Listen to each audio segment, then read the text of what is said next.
Hey guys, welcome down, Adam Kovic. I'm Bruce Green. And I'm a Mac. I'm a PC. No, you're not. You're Bruce Green.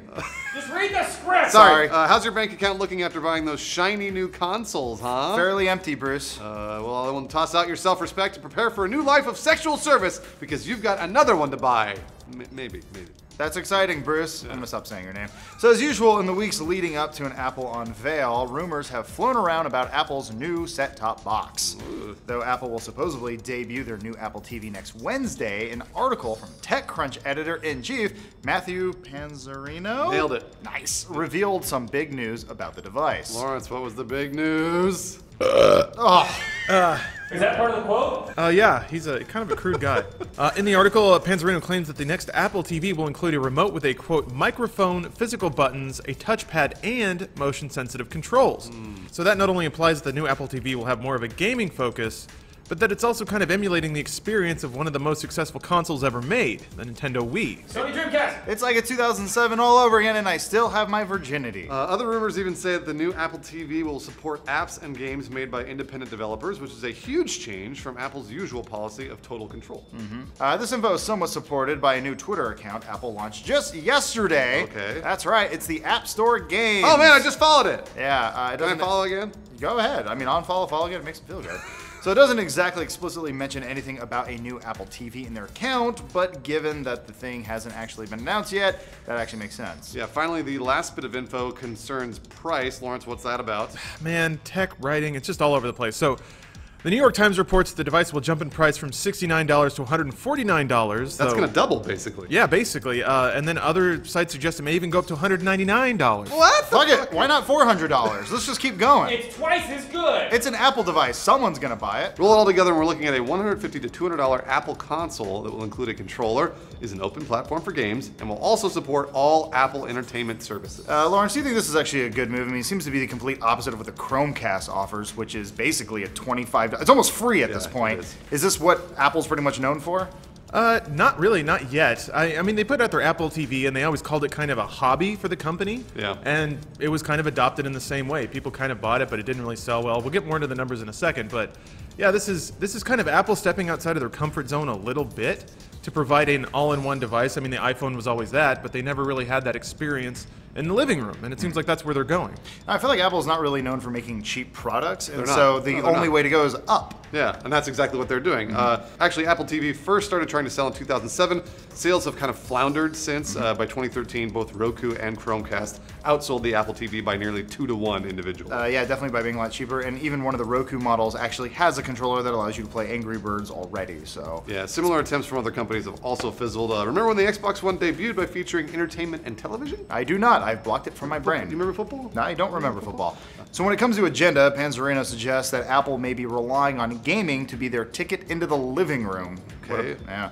Once they get the install base, they can then use that to leverage for deals with cable providers and content creators to acquire content for their platform. That's as they do. It's a strategy that could work, especially considering the ease of navigation a gaming-style motion-sensitive controller could bring. I don't know about that one. To this point, most smart TVs, consoles, and living room entertainment electronics are burdened by a slow user interface, clunky menus, and remotes that bristle with confusing buttons. Everybody's got them. Sure, yeah, the tech-savvy can figure this shit out, but there's no way Grandma will be able to dig through all the TV menus just to find Netflix to see those old episodes of Golden Girls. No, you just turn the TV off, Granny. You gotta just hit the Netflix, and then you hit the... Just press that red. Oops, don't. That's the red button. No, you're so you close. Hit the, no, you hit the other one. You gotta hit the red. Oh, Netflix she's button. hitting the life alert. Oh, she's dead. So once you add it all together, Apple has a real shot at finally providing a good gaming/entertainment hybrid experience. But the question remains: can you convert phone gamers to sit on the couch gamers? Lawrence, can you? I don't think you can. Can you do it, Lawrence? I don't know. I think it's all about the transition. You know, it's a fundamentally different experience to tap on some like glowing orbs when you're waiting in line at the bank than it is to sit on a couch and learn all these interconnected systems. Like something like Metal Gear Solid 5 is just a different kind of experience than something like Clash of Clans. Yep. I think the key here is that you have somebody with an iPhone, they have games they already own, they can just migrate that to the TV. So they're like, oh, I wonder what this game that I really like would be like on a big TV. They try it a couple of times, they're like, okay, that's fine. And then maybe the next time they log in, maybe the App Store is like, hey, you like that? Why don't you try this one? It's a little more complicated, the graphics are a little bit better. Buy that one instead, and then you have started the transition. It's something the Nintendo Wii never could do.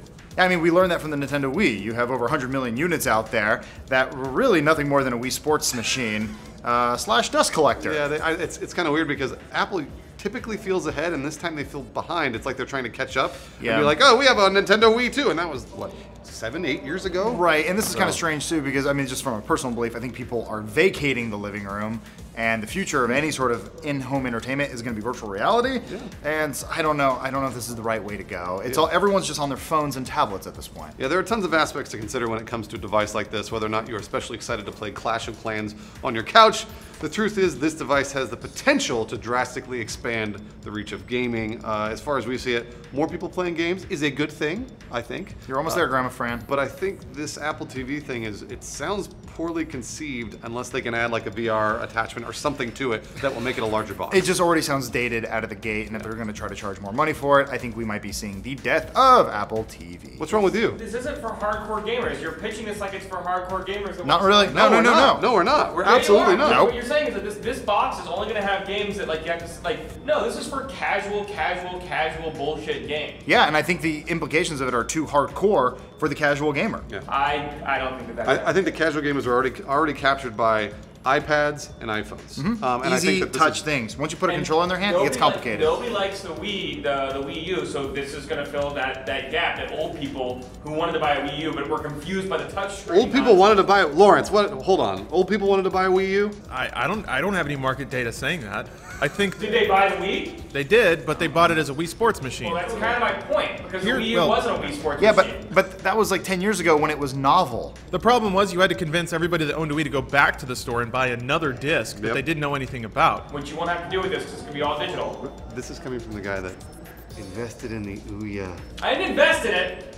I made a mistake. It's the second mistake I made this episode. Go So- back to the Apple Apple TV video. is going to be the next Sony Dreamcast. So the question is for you, you! viewer. Do you believe Bruce and I when we say that the Apple TV is dead, or Joel, the Ouya owner? Who put these here? They just were there when we opened the doors. Yeah. That's not true at all. They just Hide on the other side of it. Hey, The Bruce, inner side, yeah. Does this remind you of your time back in Vietnam? Why'd you do it? Because we thought it'd be Comical. attractive. And How does it look in the it helped shot? me achieve It looks my like we dream. put two ridiculous bushes in the background of the Of shot. course, that's what it looks like. Hold on, I'm curious. We can move them during the shoot. It looks like we're on like a Disneyland set.